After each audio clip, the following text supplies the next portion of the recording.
Erectile dysfunction मर्दों के लिए सरदर्दी फिजिकल वजह है, साइकोलॉजिकल है, कौन से फैक्टर्स हैं, क्यों होता है, आज हम इस पे बात करेंगे।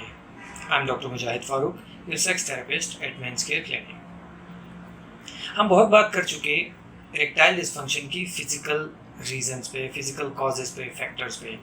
आज हम बात करेंगे साइकोलॉजिकल फैक्टर्स के बारे में। आपको ये जान के हैरानी होगी कि इरेक्टाइल डिस्फंक्शन के प्रॉब्लम्स में 60% to 70% कॉज जो होती है वो साइकोलॉजिकली होती है, 30 to 40% जो है वो फिजिकल कॉज निकलती है। तो साइकोलॉजिकल फैक्टर्स छोटे नहीं हैं, मामूली नहीं हैं, हम इसे इग्नोर नहीं कर सकते। तो आज हम इस बारे में बात करें कि साइकोलॉजिकल फैक्टर्स आखिर होते क्या हैं और ये कैसे हमें डिस्टर्ब कर सकते हैं। देखिए, साइकोलॉजिकल रीज़न कोई भी रहे, वजह कोई भी हो, पहले हम उन फैक्टर्स को देख लेते हैं कि वो क्या क्या होते हैं। डिप्रेशन है, एंजाइटी है, गिल्ट है, लो सेल्फ स्टीम है, रिलेशनशिप प्रॉब्लम्स हैं। ये वो तमाम चीज़ें हैं जो साइकोलॉजिकल फैक्टर्स कहलाते हैं आपकी सेक्सुअल परफॉर्मेंस यानी इरेक्टाइल डिस्फंक्शन को डिस्टर्ब करने में। अब हम इनमें से एक एक पे बात कर लेते हैं।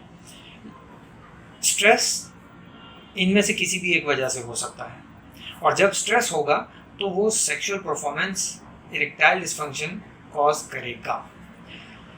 डिप्रेशन है, आपका मूड लो रहता है, आपका मूड नहीं होगा, एक्टिविटीज़ किसी किस्म की भी एक्टिविटीज़ करने का मूड नहीं होता, तो डिप्रेशन में आपकी बॉडी की ओवरऑल एक्टिविटीज़ सप्रेस हो जाती हैं, तो ऑफ कोर्स सेक्सुअल एक्टिविटी यानी इरेक्टाइल डिस्फंक्शन आपको हो सकता है। फिर उसमें एंजाइटी होती है मोस्ट ऑफ द टाइम किसी बाहर की वजह से।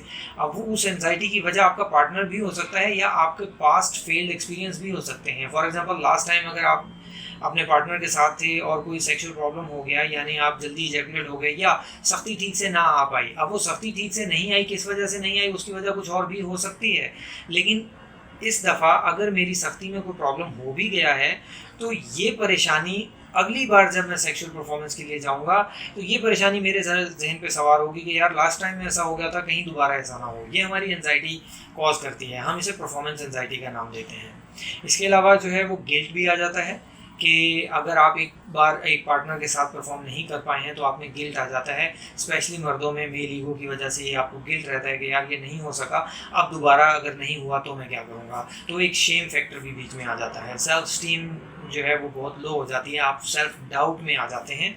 तो लो सेल्फ स्टीम भी आपके परफॉर्मेंस के कम होने की एक वजह बन जाती है।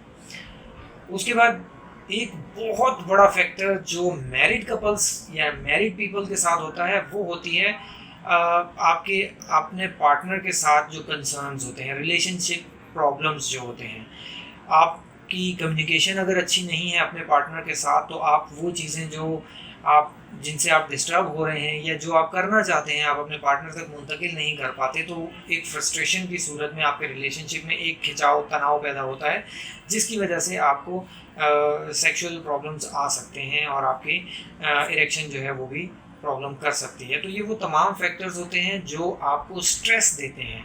अब स्ट्रेस जब होता है तो आपको ये मालूम होना चाहिए कि जब भी हम रोमांस करते हैं तो हमारे ब्रेन से कुछ सिग्नल्स जनरेट होते हैं, सेक्स के सिग्नल्स जनरेट होते हैं। अब ये सिग्नल्स हमारे स्पाइन के थ्रू जाते हैं, लेकिन अगर इन सिग्नल्स में कोई इंटरसेप्शन हो जाए मेनली ड्यू टू स्ट्रेस तो ये सिग्नल्स कम होंगे तो रिस्पॉन्स कम आएगा, आपको इरेक्शन में कम हो सकता है, डिज़ायर में कम हो सकता है, ओवरऑल आपकी परफॉर्मेंस में कम हो सकता है। हमारी वीडियो अगर अच्छी लगी है अपने दोस्तों के साथ शेयर करें, अपने कमेंट्स कीजिए, अपने सवाल हम तक भेजिए। हम ज़रूर कोशिश करेंगे कि नेक्स्ट वीडियो में आपके सवाल को शामिल करें। बहुत शुक्रिया।